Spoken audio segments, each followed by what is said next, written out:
Many workplaces contain confined spaces that can present real or potential dangers to employees who must enter the space for work purposes. This program will assist employers and employees in understanding the requirements for practices and procedures to protect employees in general industry from the hazards of entry into permit-required confined spaces.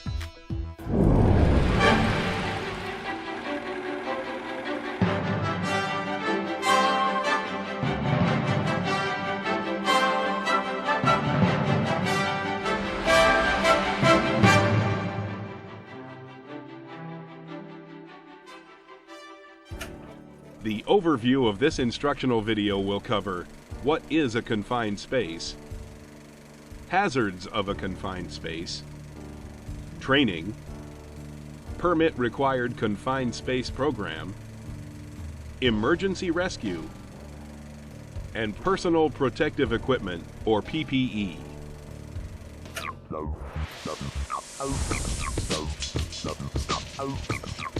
OSHA's Standard 1910.146 Permit-Required Confined Spaces defines a confined space as an area large enough and so configured that an employee can bodily enter and perform assigned work, has limited or restricted means for entry or exit, and is not designed for continuous employee occupancy. A confined space is not limited to small areas, such as manholes and ditches, but includes larger areas, such as tanks, vessels, and silos. Working within a confined space requires a permit if the area has the potential as being a serious safety or health hazard. It is the employer's responsibility to evaluate workspaces to determine if it is a permit-required confined space, PRCS. If a confined space is designated as PRCS, then it is up to the employer to inform its employees by posting danger signs or by other equally effective means of notification.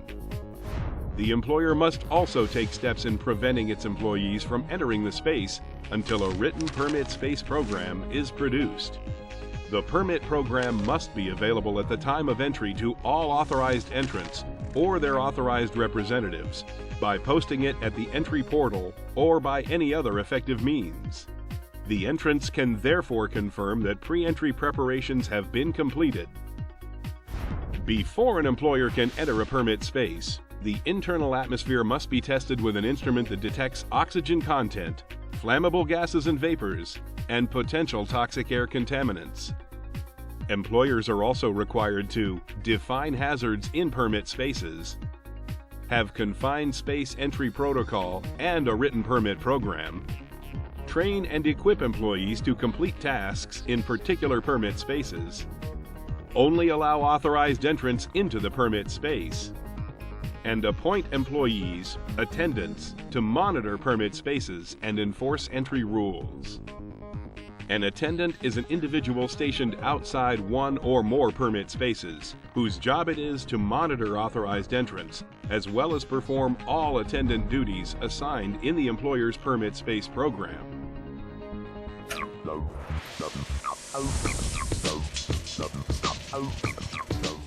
Confined spaces can possess many hazards. Permit-required confined space means a confined space has one or more of the following characteristics: hazardous atmosphere, engulfing potential, trapping or asphyxiation configuration, other recognized serious safety hazards.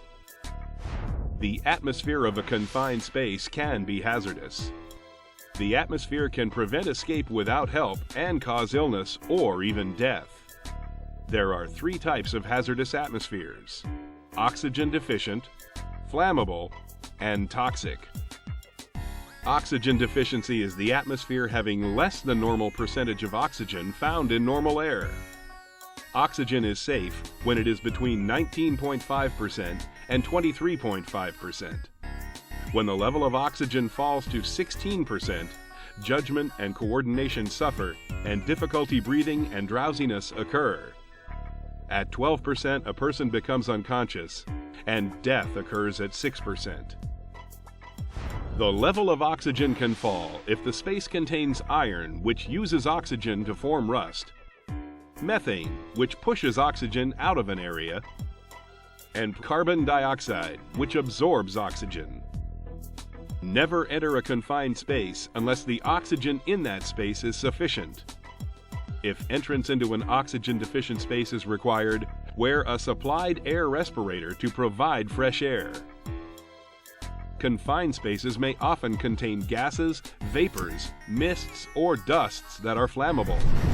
The risks of a fire may not be obvious, and only testing can show if it contains traces of flammable substances. Substances in the air can be ignited by smoking, grinding or welding, unapproved electrical equipment, or any kind of metal friction. Inhalation of the atmosphere can be toxic. If a substance exceeds its permissible exposure limit, it could cause illness or death. Inhaling just a little of some substances can cause irritation to the respiratory or nervous system. Such toxins include carbon monoxide, which replaces the oxygen in the blood and can cause death. Hydrogen sulfide can cut off breathing. It can be easily detected by its rotten egg smell. And sulfur dioxide is very poisonous, even in small amounts. Dizziness, drowsiness, nausea, or headaches are good signs that the confined space should be evacuated immediately. Another hazard a confined space may have is the potential for engulfment. This happens when an employee is trapped, buried, or smothered by liquid or flowing solids, such as grain or sand. Even if the material doesn't cover the head, the pressure on the chest can be enough to prevent breathing or damage internal organs. Some confined spaces have an entrapping design. Employees can be trapped or asphyxiated by inwardly converging walls or by a floor which slopes downward and tapers to a smaller cross-section. Confined spaces may also contain physical hazards, such as moving machinery parts, buildup of heat, falls from entry or exit ladders, noise from machinery, and electrocution from live wires.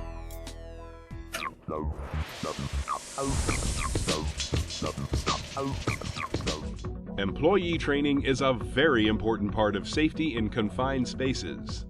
It is up to each employer to maintain a safe working environment. Each employer's permit-required confined space safety program must ensure that all authorized entrants know the hazards of the confined space they are about to enter, use proper equipment, communicate with the attendant as necessary, and alert them whenever a potential dangerous situation or prohibited condition arises, and exit from the permit space as quickly as possible when required. OSHA requires employers to provide training before assigning duties to employees pertaining to permit spaces, before changing employees' duties, when the procedures change for the permit space, or when it is evident that an employee needs additional training.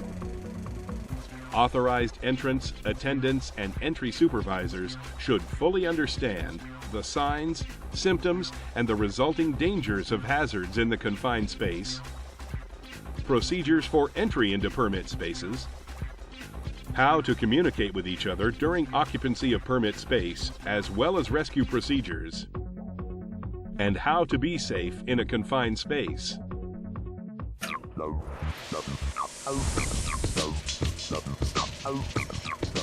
OSHA requires a written entry permit program be developed and implemented by the company before entering a permit-required confined space. The program should be available for inspection by employees and their authorized representatives. Employers must implement necessary measures to prevent unauthorized entry, identify and evaluate hazards of the permit space, develop and implement procedures and practices necessary for safe permit space entry operations, including, but not limited to, specifying acceptable entry conditions, provide opportunity to observe any monitoring or testing of permit spaces to authorized entrants, isolate the permit space, eliminate or control atmospheric hazards, provide barriers as necessary to protect entrants from external hazards, and verify that conditions in the permit space are acceptable for entry throughout the duration of an authorized entry. Employers must provide and maintain all equipment for safe entry into and rescue from permit spaces. All employees must be trained in the proper use of all the following equipment: testing and monitoring equipment needed to comply with the OSHA standard, ventilating equipment to obtain acceptable entry conditions, communications equipment, PPE, lighting equipment to see well enough to work safely and to exit the space quickly in the event of an emergency, equipment needed to enter and exit space, rescue and emergency equipment, and any other equipment needed for safe entry into and rescue from permit spaces. Additionally, employers should test the conditions in the permit space to determine if acceptable entry conditions exist before entry is authorized to begin. Test or monitor the permit space as necessary to determine if acceptable entry conditions are being maintained during the course of operations. When testing for atmospheric hazards, test first for oxygen, then combustible gases and vapors, followed by toxic gases and vapors. Employers must provide authorized entrant the opportunity to observe the pre-entry and subsequent testing or monitoring of permit spaces. Employers must also reevaluate the permit space in presence of any authorized entrant who requests reevaluation. This is done because the entrant has reason to believe that the evaluation of that space may not have been adequate. Employers should immediately provide each authorized entrant with the results of any testing conducted in accordance to the OSHA standard. Employers need to provide at least one attendant outside the permit space into which entry is authorized for the duration of the entry operations. If attendant is monitoring more than one space, employers must include in the permit the means and procedures to enable the attendant to respond to an emergency affecting one or more of the monitored spaces. The company needs to designate persons who have active roles in entry operations. The duties for each of these employees must be identified and training must be provided. They must also develop and implement procedures for summoning rescue and emergency services. The employer must develop and implement systems for the preparation, issuance, and use and cancellation of entry permits. Review entry operations when the employer has reason to believe that the measures taken under the permit space program may not protect employees. Revise the program to correct deficiencies found to exist before subsequent entries are authorized. And finally, permits must be kept on file and used to review the program within 1 year of the permit entry and revise the program as necessary to ensure that employees participating in entry operations are protected from permit space hazards. Employers may perform a single annual review covering all entries performed during a 12-month period. Employers must post an entry permit at the entrance of a permit-required confined space. It is important for the authorized entrant, attendant, and entry supervisor to read the permit before working in or around the space.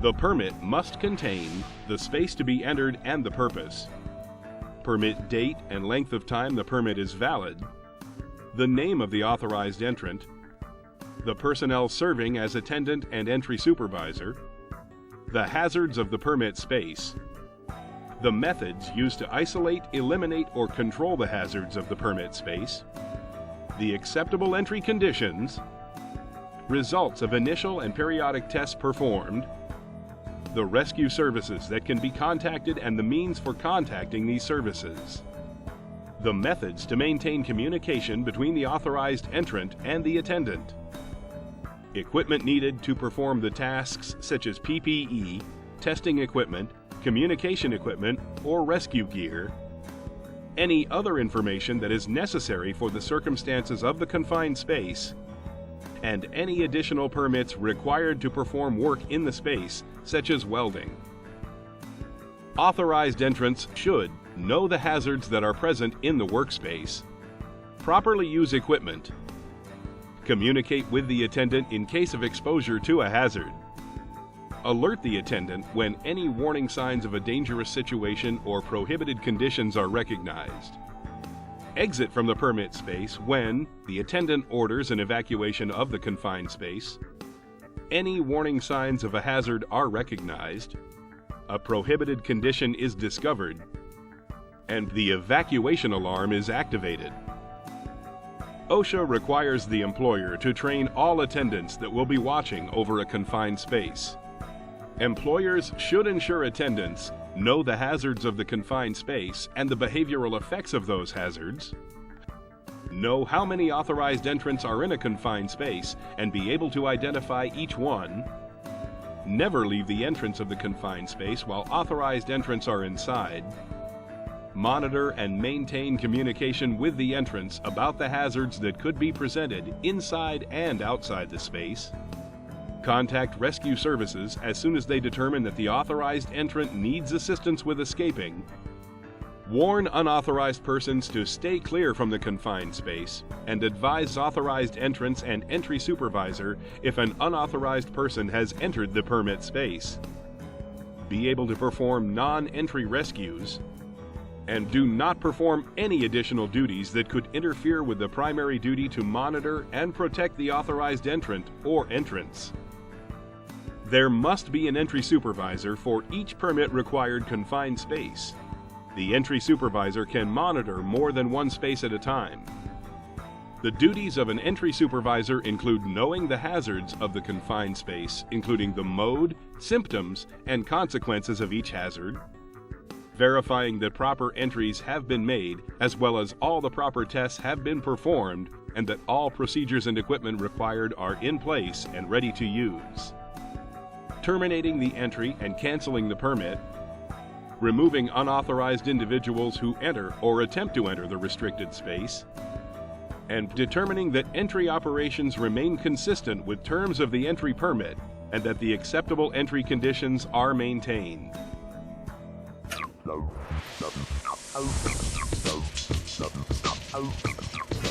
Employee safety is a major concern during confined space entry. Emergency rescue teams must be available while authorized entrants are in the confined space. The rescue service is to close off the area, get authorized entrants out of the space, and perform first aid when needed. Deaths often occur during rescue situations. Many times, employees attempt to rescue an entrant without the proper training and then get caught themselves in the confined space. It is best to use a retrieval system outside the space to bring the employee out of the space. Authorized entrants should wear harnesses connected to the retrieval line. The retrieval equipment must be in place before employees enter the permit space.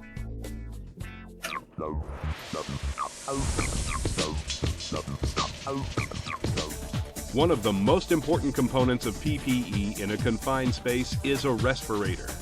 The air purifying respirator doesn't deliver fresh air, but purifies the inhaled air from toxic gases and vapors. Supplied air respirators provide air in areas that may have too little oxygen for the brain to function properly. It is important to fit test each piece of PPE. If a respirator is too loose or tight, it may allow toxins to be inhaled. A good fit feels secure around the chin and doesn't pinch the nose. It shouldn't slip and should allow your head to move in all directions. Respirators need to be inspected before each use to make sure that there are no cracks, holes, signs of wear, or loose connections. Respirators should be cleaned after each use. If a respirator is not cleaned or stored properly, it may not be fit to protect the next wearer. Other forms of PPE include hard hats, safety glasses, gloves, safety shoes, and clothing that protects the torso against chemicals, fires, and other hazards.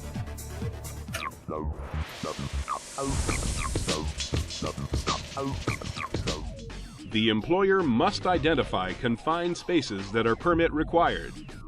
They must identify the hazards of the space and post a permit before allowing authorized employees to enter. Permits need to be posted near the entrance of each confined space, displaying the necessary information. Authorized entrants should remember safety training and read the permit before entering the space. use proper PPE, and be alert to potential hazards.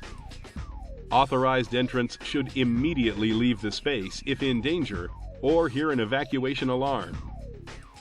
Attendants must understand the dangers in and around the confined space, as well as stay in contact with the authorized entrant and be prepared to order an evacuation and call the rescue team. The entry supervisor needs to ensure that the confined space operations conform to the permit. They should remove unauthorized personnel from the area and keep them from entering the space. Make sure each hazard is identified and controlled before entering a confined space. And emergency rescues should only be made by trained personnel or a rescue service. A proper confined space procedure can save lives and prevent injuries if procedures are followed correctly. Never take shortcuts when it comes to the safety of yourself and others.